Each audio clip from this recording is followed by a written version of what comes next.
ಇವತ್ತು ನಾನು ಹೇಳಕ್ಕೆ ಹೋಗ್ತಿರುವಂತಹ ಕೇಸ್ 1917 ಹತ್ತತ್ರದಲ್ಲಿ ನಡೆದಂತಹ ಒಂದು ಘೋರ ಘಟನೆ.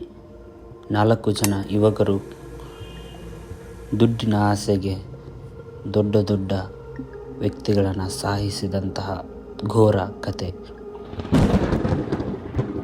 Hi friends, welcome back to crime case Kannada YouTube channel. ಇದು ಸತ್ಯಗಳ ಹಿಂದಿನ ಕ್ರೂರತೆಯ ಅನಾವರಣ. ಅದು 1917ರ ಹಳೆಯ ದಶಕ. ಪುಣೆಯಲ್ಲಿ ಎಲ್ಲವೂ ಸುಗಮವಾಗಿ ಸಾಗುತ್ತಿತ್ತು. ಹಳೆಯ ಬಂಗಲೆ, ಸಣ್ಣ ರೋಡ್ಗಳು ಮತ್ತು ಜನರ ಜೀವನ ಎಂದಿನಂತೆ ಸಾಗುತ್ತಿತ್ತು.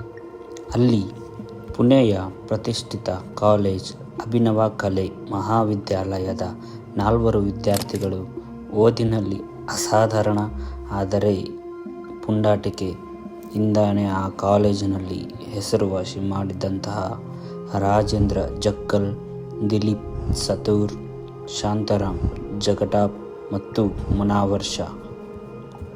ಒಂದು ದಿನ ಈ 4 ಕೂಡಿ ಯೋಚನೆ ಮಾಡಿದಂತಹ ವಿಚಾರಗಳು ಕಡಿಮೆ ದುಡಿಮೆಯಲ್ಲಿ ಹೆಚ್ಚು ಹಣ ಮಾಡಬೇಕು ಮತ್ತು ಹೆಚ್ಚು ಅಧಿಕಾರ, ಹಾಗೆ ಯಾರೂ ಮಾಡಲಾಗಂತಹ ಅಪರಾಧಗಳನ್ನು ಮಾಡಬೇಕು ಎಂಬ ಕೆಟ್ಟ ದುರಾಲೋಚನೆ ಬಂದಿರುತ್ತೆ.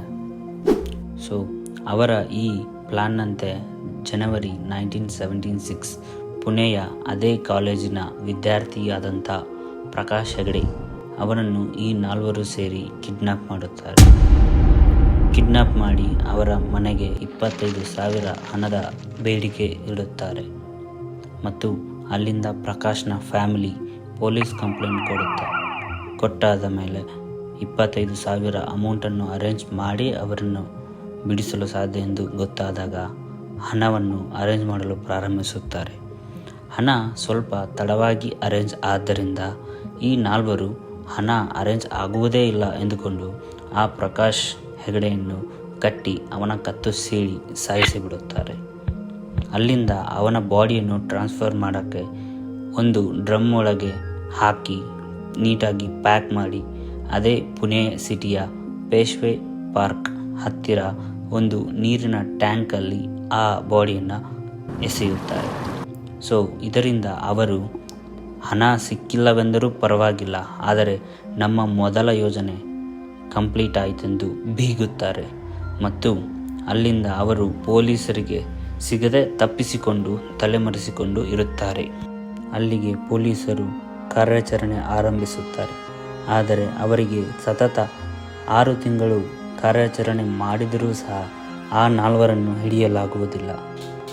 ಜನವರಿ 1976ರಿಂದ ಅಕ್ಟೋಬರ್ 1976ರವರೆಗೂ ಆ 4 ಜನರನ್ನು ಶೋಧಿಸಿ ಕಾರ್ಯಾಚರಣೆ ಮಾಡಿ ಹಿಡಿಯಲು ಪ್ರಯತ್ನ ಪಟ್ಟರೂ ಅವರಿಗೆ ಅವರು ಯಾವತ್ತೂ ಸಿಗುವುದಿಲ್ಲ.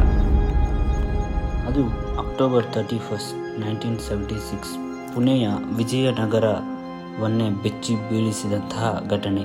ಒಬ್ಬ ಶ್ರೀಮಂತ ಕುಟುಂಬದ ಮನೆಯ 4 ಜನರನ್ನು ಕಟ್ಟಿ ಕತ್ತು ಸೀಳಿ ಸಾಯಿಸಿದ ಘಟನೆ. ಅಂದು ಅದೇ ನಗರದ ಸಂಜೆ ಸಮಯ 8 ಗಂಟೆಗೆ ಆ ಜೋಶಿ ಕುಟುಂಬದ ಮನೆಯ ಬಾಗಿಲನ್ನು 4 ಜನರು ಬಡಿಯುತ್ತಾರೆ.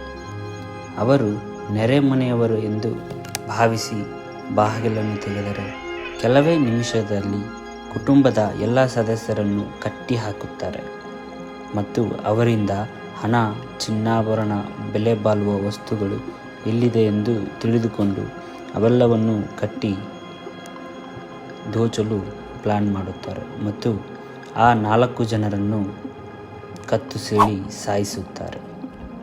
ಅಲ್ಲಿ ಜೋಶಿ ಕುಟುಂಬದಲ್ಲಿ ಸತ್ತಂತಹ ವ್ಯಕ್ತಿಗಳು ಅಚ್ಯುತ್ ಜೋಶಿ ಮತ್ತು ಅವರ ಹೆಂಡತಿ ಉಷಾ ಮತ್ತು ಅವರ ಮಗ ಆನಂದ್. ಈ 3 ಕೂಡ ಆ ಜೋಶಿ ಫ್ಯಾಮಿಲಿಯೊಂದಿಗೆ ಸತ್ತು ಬಿಡುತ್ತಾರೆ. ಈ ಸುದ್ದಿ ಮರುದಿನ ಪತ್ರಿಕೆಗಳಲ್ಲಿ ಪುಣೆಯಲ್ಲಿ ನಡೆದಂತಹ ಕ್ರೂರ ಹತ್ಯೆಯೆಂದು ಬಿಂಬಿತವಾಗುತ್ತದೆ. ಇಷ್ಟಕ್ಕೆ ನಿಲ್ಲಿಸದ ಆ 4 ಹಂತಕರ ಕೊಲೆಯ ಸರಣಿಗಳು ಮುಂದುವರಿಯುತ್ತದೆ.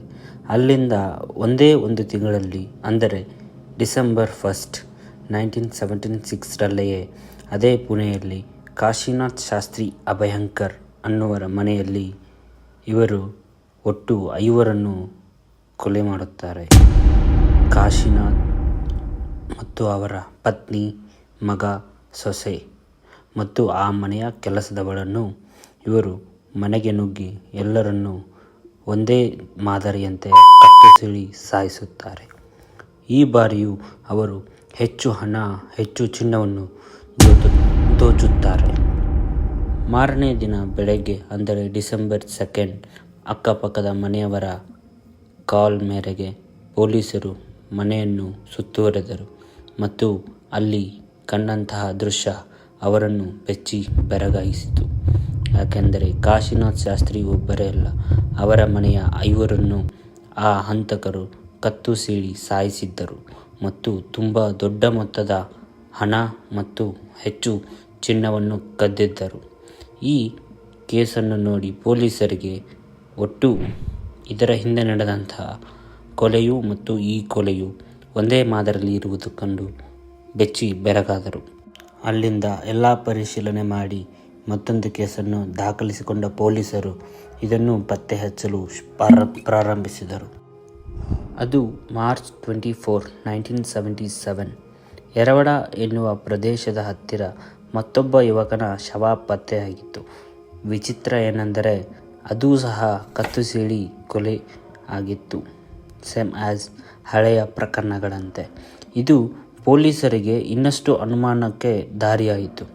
ಇದು ಬೇರೆ ಬೇರೆ ಪ್ರಕರಣಗಳ ಕೊಲೆ ಅಲ್ಲ, ಒಂದೇ ಕೊಲೆಯ ತಂಡ ಸರಣಿ ಕೊಲೆ ಮಾಡಿರಬಹುದೆಂದು ಅನುಮಾನಪಟ್ಟರು ಮತ್ತು ಅಲ್ಲಿನ ಪಬ್ಲಿಕ್ ಪ್ರೆಷರ್ ಪೊಲೀಸರಿಗೆ ಹೆಚ್ಚಾಯಿತು.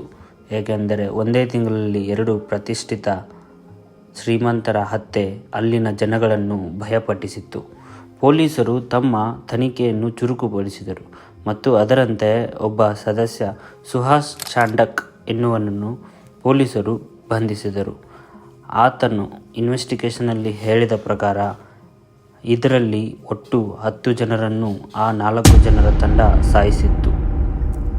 ಪೊಲೀಸರು ಆ ಸುಹಾಸ್ ಚಾಟಕ್ನನ್ನು ಇನ್ವೆಸ್ಟಿಗೇಷನ್ಗೆ ಒಳಪಡಿಸಿ ಮತ್ತು ಅವನು ಹೇಳಿದ ಡೀಟೇಲ್ಸ್ ಪ್ರಕಾರ ಅವರು ಆ 4 ಜನ ಕ್ರಿಮಿನಲ್ಸ್ಗಳನ್ನು ಬಂಧಿಸುವಲ್ಲಿ ಯಶಸ್ವಿಯಾಗುತ್ತಾರೆ. ಈ ಬಂಧನದ 12 ತಿಂಗಳಲ್ಲಿ ಪೊಲೀಸರು ಎಲ್ಲ ಚಾರ್ಜ್ ಶೀಟ್ ಮಾಡಿ ಮತ್ತು 10 ಜನರ ಕೊಲೆಯ ಕೇಸ್ಗಳನ್ನು ಲಿಸ್ಟ್ ಮಾಡಿ ಮತ್ತು ಐಡೆಂಟಿಫೈ ಮಾಡಿ ಕೋರ್ಟಿಗೆ ಸಬ್ಮಿಟ್ ಮಾಡುತ್ತಾರೆ. ಎಲ್ಲ ಸಾಕ್ಷ್ಯಗಳು ದೃಢಪಟ್ಟು ಚಾಟಕ್ನ ಸಾಕ್ಷಿಯಿಂದ ಈ ಕ್ರೈಮ್ಗಳು ಮಾಡಿರುವುದು ಈ 4 ಜನ ರಾಜೇಂದ್ರ ಜಗ್ಗಲ್, ದಿಲೀಪ್ ಸತೂರ್, ಶಾಂತರಾಮ್ ಜಗಟಾಪ್, ಮುನಾವರ್ ಶಾ ಇವರನ್ನು ಕೋರ್ಟ್ ಶಿಕ್ಷೆಗೆ ಒಳಪಡಿಸುತ್ತದೆ. ಕೋರ್ಟ್ನ ಪ್ರತಿಯಲ್ಲಿ ಉಲ್ಲೇಖಿಸಿರುವಂತೆ ಪ್ರಕಾಶ್ ಹೆಗಡೆ ಹತ್ಯೆ ಜನವರಿ 1976, ಜೋಶಿ ಫ್ಯಾಮಿಲಿ ಹತ್ಯೆ ಅಕ್ಟೋಬರ್ 31, 1976 ಮತ್ತು ಅಭಯಂಕರ್ ಫ್ಯಾಮಿಲಿ ಹತ್ಯೆ ಡಿಸೆಂಬರ್ 7, 1976. ಈ ಎಲ್ಲ ಮತ್ತು ಇದರ ಜೊತೆ 10 ಜನರ ಬೇರೆ ಬೇರೆ ರೀತಿಯ ಸಾವುಗಳು ಕತ್ತು ಸೀಳಿ ಒಂದೇ ರೀತಿಯಲ್ಲಿ ಸಾಯಿಸಿದಂತಹ ಆ ಚಾಟಕ್ನ ಸಾಕ್ಷಿಯೊಂದಿಗೆ ಕೋರ್ಟ್ ಈ 4 ಸೆಪ್ಟೆಂಬರ್ 28, 1978 ಮರಣದಂಡನೆ ವಿಧಿಸುತ್ತದೆ. ಅಲ್ಲಿಂದ ಹೈಕೋರ್ಟಿಂದ ಅವರ 4 ಜನರ ಪರವಾಗಿ ಸುಪ್ರೀಂ ಕೋರ್ಟಿಗೆ ಅರ್ಜಿಯನ್ನು ಸಲ್ಲಿಸುತ್ತಾರೆ.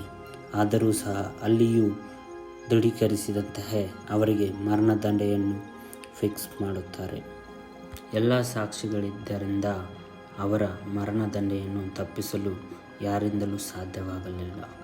ಸೆಪ್ಟೆಂಬರ್ 28, 1978 4 ಮರಣದಂಡನೆ ಫಿಕ್ಸ್ ಆದ್ದರಿಂದ ಅಲ್ಲಿಂದ ಆ ಕೇಸ್ ನವೆಂಬರ್ 27, 1983 ಅಂದರೆ ಒಟ್ಟು 5 ವರ್ಷವರೆಗೂ ಆ ಕೇಸನ್ನು ಕೋರ್ಟಲ್ಲಿ ಫೈಟ್ ಮಾಡಿ ಆ 4 ಮರಣದಂಡನೆಯನ್ನು ಫಿಕ್ಸ್ ಮಾಡುತ್ತಾರೆ ಮತ್ತು ಅವರನ್ನು ಆ ಅವಧಿಯಲ್ಲಿ ಎರವಡ ಸೆಂಟ್ರಲ್ ಜೈಲಿನಲ್ಲಿ ಇಡಲಾಗುತ್ತದೆ. ಅದರಂತೆಯೇ ನವೆಂಬರ್ 27, 1983 ಅದೇ ಎರವಡ ಸೆಂಟ್ರಲ್ ಜೈಲಿನಲ್ಲಿ ಆ 4 ಗಲ್ಲಿಗೇರಿಸಲಾಗುತ್ತದೆ.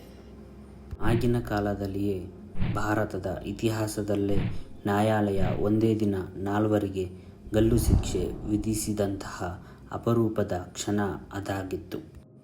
ಸೊ ಫ್ರೆಂಡ್ಸ್, ಮಹಾರಾಷ್ಟ್ರದ ಪುಣೆಯಲ್ಲಿ ಈ 10 ಕೇಸ್ ನಡೆದಂತಹ ಒಂದು ಭಯಾನಕ ಕತೆ ಇದಾಗಿತ್ತು. ಆಗಿನ ಕಾಲದ ಜನರು ಈಗಲೂ ಸಹ ಮನೆಯನ್ನು ಓಪನ್ ಮಾಡಲು ಹಿಂದೆ ಮುಂದೆ ನೋಡುವಂತಹ ಪರಿಸ್ಥಿತಿಯನ್ನು ಮಾರ್ಪಡಿಸಿತ್ತು. ಇಂದಿಗೂ ಆ ಪುಣೆಯ ಹಿರಿಯರು ಹೇಳುವ ಪ್ರಕಾರ ಆ ದಿನಗಳ ನಂತರ ಅವರು ಬಾಗಿಲುಗಳನ್ನು ಬಿಗಿಯಾಗಿ ಹಾಕಲು ಕಲಿತರು. ಸೊ ಫ್ರೆಂಡ್ಸ್, ನಿಮ್ಗನ್ನಿಸಿರ್ಬೇಕಲ್ವಾ ಇಂಥದ್ದೊಂದು ಕತೆ ನಿಜವಾಗಿಯೂ ನಡೆದಿತ್ತಾ ಅಂತ. ಎಸ್, ಹೌದು. ಆಗಿನ ಕಾಲದಲ್ಲೇ ಪುಣೆಯಲ್ಲಿ ಈ ಕೇಸ್ ದೊಡ್ಡ ಮಟ್ಟದಲ್ಲಿ ಸದ್ದು ಮಾಡಿತ್ತು ಮತ್ತು ಕಾಲೇಜಿನ 4 ಜನರು ಹೇಗೆ ಈ ಥರ ಕನ್ವರ್ಟ್ ಅಥವಾ ಯೋಚನೆ ಮಾಡಿದರೆಂದು ಯಾರೂ ಊಹಿಸಲು ಸಾಧ್ಯವೇ ಆಗಲಿಲ್ಲ.